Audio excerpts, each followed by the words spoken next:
What you didn't know about Life Below Zero star Sue Aikens. On the crash, her injuries, and more update about her sad tragic life. One of the most popular show's Life Below Zero cast members is Sue Aikens, the sole resident of a camp along the Kavik River. While she describes herself as one of those people, peace-love-granola-hippie-ish in my own way, Aikens is one of the toughest people on the show. In a near-death experience, she survived being mauled by a bear, waiting 10 days for help to arrive by using her intuition. Her Arctic lifestyle is unconventional and often dangerous, but that's the draw of Life Below Zero. From run-ins with wild animals to the daily struggles of living in such an icy climate, the 5-time Primetime Emmy-winning series shows the good, the bad, and the ugly parts of Alaska. So, what you didn't know about Sue Aikens? While the 58-year-old mother of 2 famously keeps her career and her personal life separate, she often takes to her Instagram to share beautiful nature shots and inspirational quotes in addition to smiling selfies and pictures of family and friends. What you may not know about Aikens is where she gets her seemingly instinctual survivalist skills. In a 2019 interview on The Ellen Show, a guest hosted by Melissa McCarthy, Aikens discussed moving to Alaska as a child after her parents' divorce. Growing up, she moved around a lot, developed survival skills, and embraced solitude. Her challenging lifestyle pushes her to persevere every day, battling difficult weather, providing herself with a safe environment, and sharing her worldview on Life Below Zero. They think about Wanderlust, she said of 9 to 5 airs in an interview with Hollywood Soapbox. But I live in Wanderlust. Additionally, Aikens has appeared on The Joe Rogan Experience, Sarah Palin's Alaska, and at Flying Wild Alaska to share her adventurous stories. When Life Below Zero's 11th episode ended with Sue Aikens flying off her snow machine, literally. It turns to the left, flips, and she flies through the air and tumbles into snow. And after exactly what happened with Sue Aikens. Sue told an interview, though it's been quite some time since the accident, I deeply appreciate and am humbled by the outpouring that people are giving me, Sue said. I realize that people see me, people have a vested interest, I have many friends, I call them my home fries. It really meant a lot to me to reach out, and they're still reaching out. How Sue Aikens remembers the snow machine accident. At first, Sue was understated about her progress. It's going. There's definitely challenges. I'm just recently back to Kavik and there are definitely some challenges to be met here. But later, she went into more detail, 14 screws, 2 titanium plates, and surgical wire holding together her bones. That metal stays in forever, she said. I blasted apart the 2 joints. Broke the collarbone, snapped it in half, but it wasn't a clean snap. Sue said the accident occurred February 19th, though it could have been February 18th. I've seen Life Below Zero's episode 12, Aftermath, and it has virtually no footage from after her crash.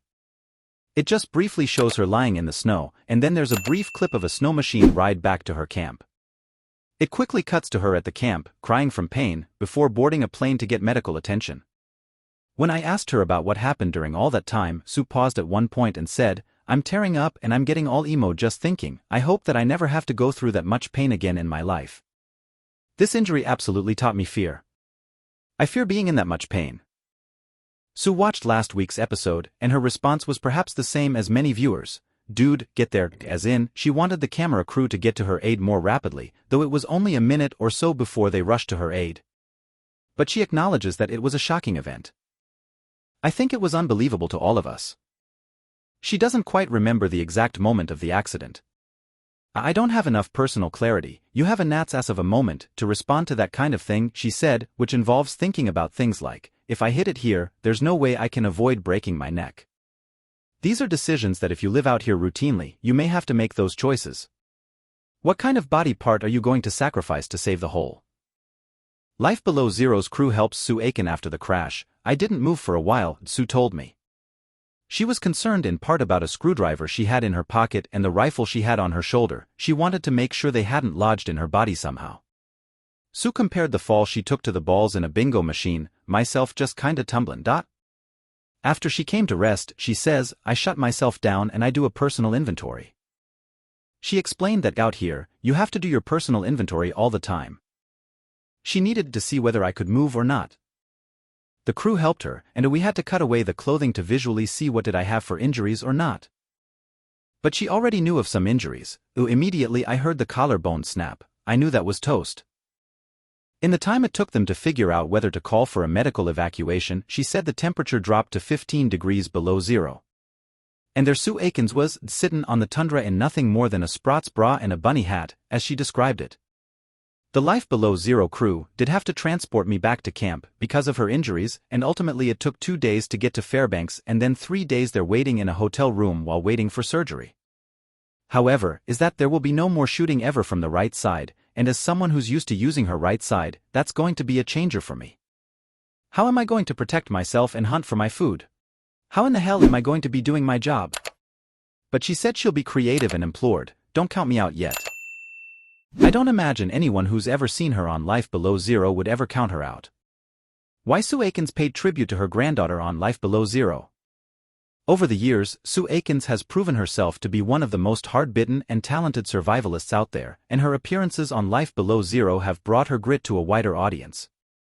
That's why it was so shocking for some to see Sue move to tears during a recent episode where she paid tribute to both her sister and her granddaughter. After Sue offered the tribute, many naturally wanted to learn more about what happened to Sue's granddaughter and why she was in mourning for someone who was still so young. What happened to Life Below Zero star Sue Aikens' granddaughter? Sue told an interview her granddaughter Drew McClurg recently died. Sue discussed how important her family is to her in the episode and seemed genuinely shaken by losing her granddaughter. The exact details around Drew's death aren't available, so we don't know for sure how she died. What we do know, though, is that Drew's death had a profound impact on Sue. Following the airing of that season 21 episode, many viewers of the show were naturally worried about Sue, who so often is a beacon of light for those who watch Life Below Zero. In the comments under her most recent Instagram post, they offered their encouragement and let Sue know that they were thinking of her and praying for her. Praying for you, Sue. Please take care of yourself. Life can be incredibly hard, but know you have lots of love and prayers holding you up, one person wrote in the comments. I hope you're doing better. I'm not sure of the lag time between filming and air, but you were pretty down. Do you have an estimate of when you will be retiring and moving to your cabin? Hope it's sooner than later, for your sake, another person added. In a post from roughly 2 years ago on Instagram, Sue wished Drew a happy birthday. A happy 18th birthday to my granddaughter Drew. Your presence didn't make it down in time, but your presence has filled my heart with joy for every day you have been here. Papa Eddie is shining from above. I love you, she wrote in the post. It's clear that Sue loved her granddaughter, and that fans are encouraging her to take the time she needs to work through her grief over her loss. While the details of Drew's death may not be public, it's very possible that Sue wants to keep this piece of her life private as she works through the grief that she's likely experiencing. So dear viewers, please like this video and subscribe our channel. Thanks for watching.